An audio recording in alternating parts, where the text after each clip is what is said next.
They told us our ways were wicked, that the bones, the shells, the chants were spells of darkness, that our priests were witches and wizards, that our oracles were possessed, that our ancestors were merely lost souls. They told us to throw away the cowries and the colonels, to silence the drums and to burn the shrines, all in the name of salvation. But here's the truth that has been buried, not beneath the earth, but beneath shame. Divination was never foreign to the Abrahamic faiths like Judaism and Christianity. It was in fact central. But what exactly is divination? Very often when we hear the word divination, we automatically associate a negative connotation to it.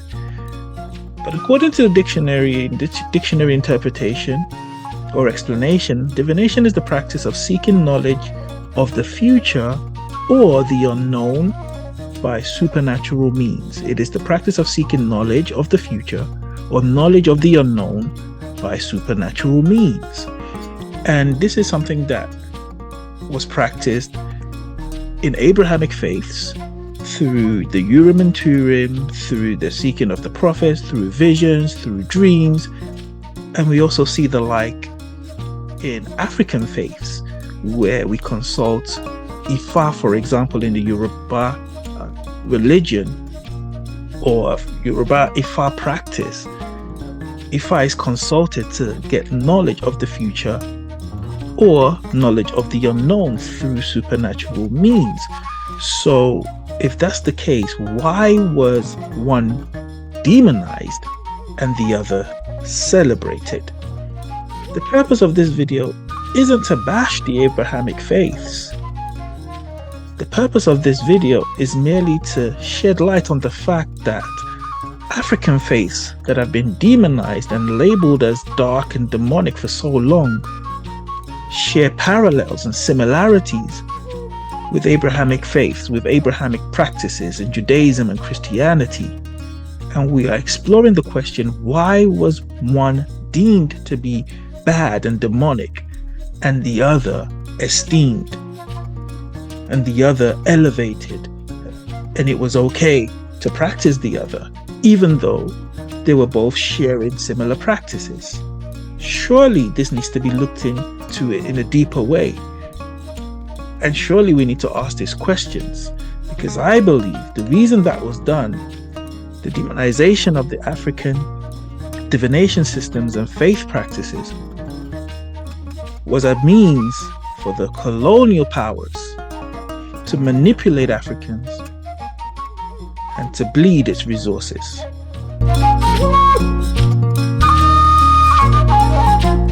In the Hebrew Bible, the high priest of Israel didn't have to guess the will of God. He found out the will of God through divination.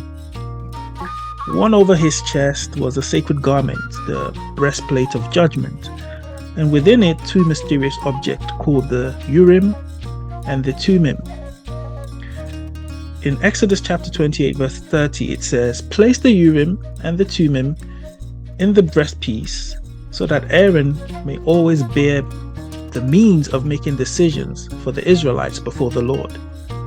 These were not metaphors, these were physical divinatory tools, objects consulted for national direction, spiritual discernment, and divine answers.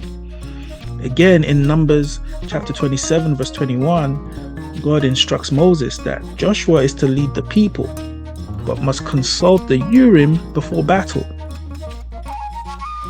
In 1 Samuel chapter 28 verse 6, when Saul is desperate for guidance, the Bible says, "He inquired of the Lord, but the Lord did not answer him, not by dreams or Urim or the prophets." Urim, dreams, prophets, three sacred biblical channels of divination. Let's look at the theme in the New Testament as well, this theme of divination, because some may think that it's just relegated to the Old Testament and it was done away with in the New Testament under Christianity. But even in the New Testament, these divination tools were not abandoned. In Acts chapter 1 verse 26, it says the apostles needed to replace Judas. But they didn't vote. They don't debate. What did they do? They cast lots. And it says the lot fell on Matthias. This wasn't gambling. It was divination, a sacred appeal to divine will using symbolic tools. Dreams continued too. Just like the angels came to Joseph in a dream, Paul, the Apostle Paul, was guided by visions. Prophetic revelations shaped the early church. So if these practices were used by the spiritual forefathers of Christianity, the question then is, why were African systems of divination demonized? You see, when European missionaries came to Africa, they didn't come with open eyes. They came with pre-written scripts, steeped in fear, superiority, and empire. They couldn't recognize the wisdom in Ifa, the clarity in the Gara cosmology, or the order in Zulu bone throwing, or the memory in Vodun. They renamed what they saw. The Babalawo became a witch doctor, the diviner became a sorcerer, the shrine became an altar to demons. They declared Ifa's verses demonic, Vodun's spirits evil, the ancestors dead and gone. Never mind that their own priests wore vestments like ours, or burned incense like us, or used ritual objects, blessed water, sacred oils, and so on and so forth. Never mind that the Urim and Tumim, like the palm nuts, offered divine answers. That casting of lots is not so different from casting cowries. That the prophets of Israel heard visions and dreams just like our seers and ancestors did. So let's call it what it is: hypocrisy. When biblical figures sought answers from God, it was called revelation. When Africans did the same, it was called witchcraft.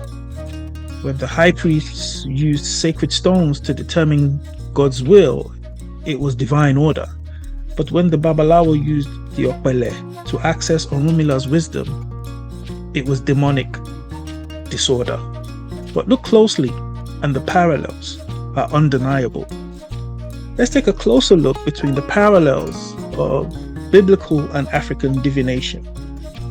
The biblical practice of the Urim and Tumim, as we've seen in the Old and New Testament, has its similarities with the Okbele and Ikinfa in Yoruba faith systems or Yoruba religion.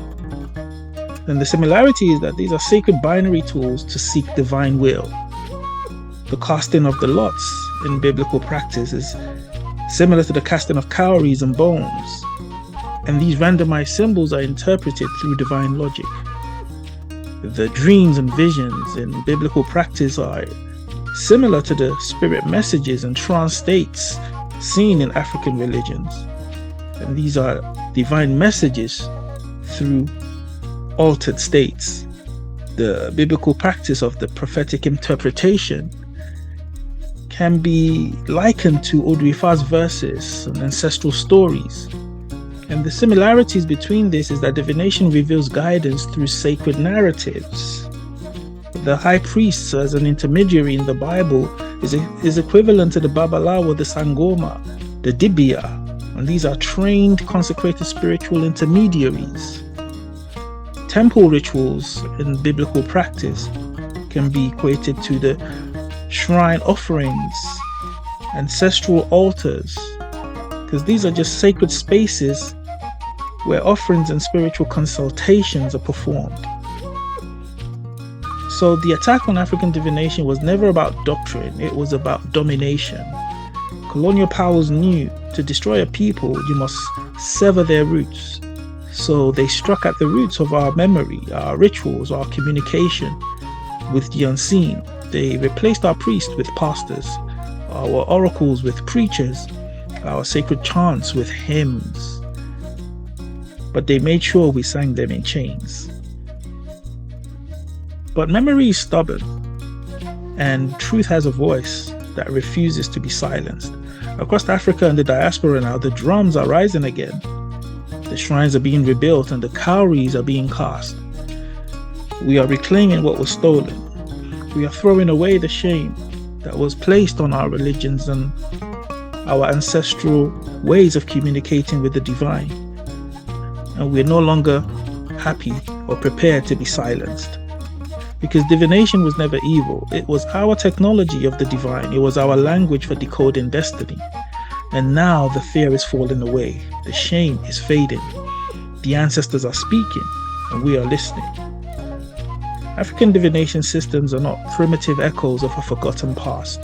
They are sophisticated, philosophical, mathematical, spiritual technologies rooted in communion, not superstition.